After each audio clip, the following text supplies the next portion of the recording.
കേരളത്തിലെ ബിസിനസ് സാമ്രാജ്യങ്ങളെ തകർക്കാൻ ശ്രമിക്കുന്നത് കേരളത്തിന്റെ മുഖ്യമന്ത്രിയായുള്ള പിണറായി വിജയനെന്ന് തുറന്നടിച്ചിരിക്കുകയാണ് നിലമ്പൂർ ഉപതെരഞ്ഞെടുപ്പിൽ മത്സരിക്കാനിരിക്കുന്ന PV അൻവർ.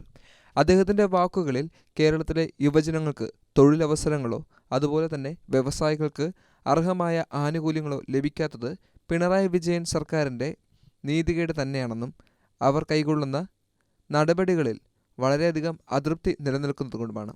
സർക്കാർ അവരുടെ ആവശ്യങ്ങൾക്ക് വേണ്ടി മാത്രം രൂപപ്പെടുത്തിയിട്ടുള്ള പല ആനുകൂല്യങ്ങളുമാണ് ഇപ്പോൾ കേരളത്തിൽ നിലനിൽക്കുന്നത്.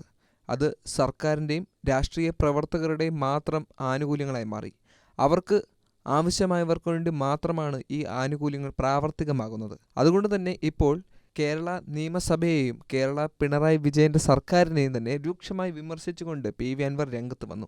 PV അൻവറിൻ്റെ വാക്കുകളിൽ നിന്നും കൃത്യമായി മനസ്സിലാക്കാൻ സാധിക്കും കേരളത്തിലെ ജനങ്ങൾക്ക് അർഹമായ തൊഴിലവസരങ്ങളോ വ്യവസായ സംരംഭങ്ങളോ തുടങ്ങുന്നതിന് വേണ്ടി പിണറായി വിജയൻ സർക്കാർ ഒന്നും തന്നെ ചെയ്യുന്നില്ല എന്നുള്ളത്. ഇതിനെ രൂക്ഷമായി വിമർശിച്ചുകൊണ്ട് PV അൻവർ സംസാരിക്കുകയും ചെയ്തു. വ്യാപാരികൾ എന്തായിരുന്നു വ്യാപാരികൾക്ക് നൽകിയ വാക്ക്? നമുക്കറിയാം, കേരളത്തിൽ ഒരു പ്രൊഡക്ഷനും ഇല്ല. അന്യ സംസ്ഥാനങ്ങളിൽ നിന്നാണ് അരി തൊട്ട് ഗോതമ്പ് തൊട്ട് ഉപ്പ് തൊട്ട് കർപ്പൂരം വരെ കേരളത്തിലേക്ക് വരുന്നത്. മുഴുവനും വരുന്നത് മറ്റ് സംസ്ഥാനങ്ങളിൽ നിന്നാണ്. അപ്പോൾ ഏറ്റവും കൂടുതൽ കസ്റ്റമേഴ്സ് ഉള്ള പ്രൊഡക്ടിവിറ്റി ഇല്ലാത്ത ഒരു സ്റ്റേറ്റിലേക്ക് ഏറ്റവും കൂടുതൽ ഓൺലൈൻ ബിസിനസ് നടക്കുകയാണ്. കച്ചവടക്കാർ മുഴുവൻ കടക്കണിയിലേക്ക് പോയി. വ്യാപാരികൾ, ചെറുകിടക്കാരും ഇടത്തരക്കാരുമൊക്കെ ഓൺലൈൻ കച്ചവടം കേരളത്തിൽ നിയന്ത്രിക്കാൻ വേണ്ട നിയമ ഭേദഗതി നടത്തുമെന്ന് കേരളത്തിലെ ലക്ഷോപലക്ഷം വരുന്ന ഈ കച്ചവട വ്യാപാരി സമൂഹത്തോട് വാക്ക് നൽകി. വല്ല നിയന്ത്രണമുണ്ടോ? അടിച്ചേൽപ്പിക്കുകയല്ലേ വീണ്ടും വീണ്ടും ടാക്സുകൾ. ആ വിഭാഗത്തെ മുഴുവൻ ഇല്ലാതാക്കി കച്ചവട സ്ഥാപനങ്ങൾ പൂട്ടിക്കൊണ്ടേയിരിക്കുന്നു. അങ്ങാടികളിലൂടെ നിങ്ങൾ വാഹനത്തിൽ യാത്ര ചെയ്യുമ്പോൾ അടച്ചുപൂട്ടിയ ഷട്ടറുകൾ ആയിരക്കണക്കിനാണ് കേരളത്തിൽ. വാടക കൊടുക്കാൻ കഴിയാതെ ഉള്ള വീട് പണയം വെച്ച് വാടക കൊടുത്ത് ജീവിച്ചവൻ വീടും പോയി കച്ചവടവും പോയി കൂലിത്തൊഴിലാളിയായി നടക്കുന്ന മാന്യമായി ജീവിച്ചിരുന്ന ഇടത്തരക്കാരും സാധാരണക്കാരുമായ വ്യാപാരികൾ കേരളത്തിലൂടെ തെണ്ടാണ്. ആ സമൂഹത്തോട് നടത്തിയ വഞ്ചനക്ക് വല്ല കണക്കുണ്ടോ? വഞ്ചനക്ക് നേതൃത്വം നൽകുന്ന വഞ്ചകനായ മുഖ്യമന്ത്രിയായി അദ്ദേഹം തുടരല്ലേ?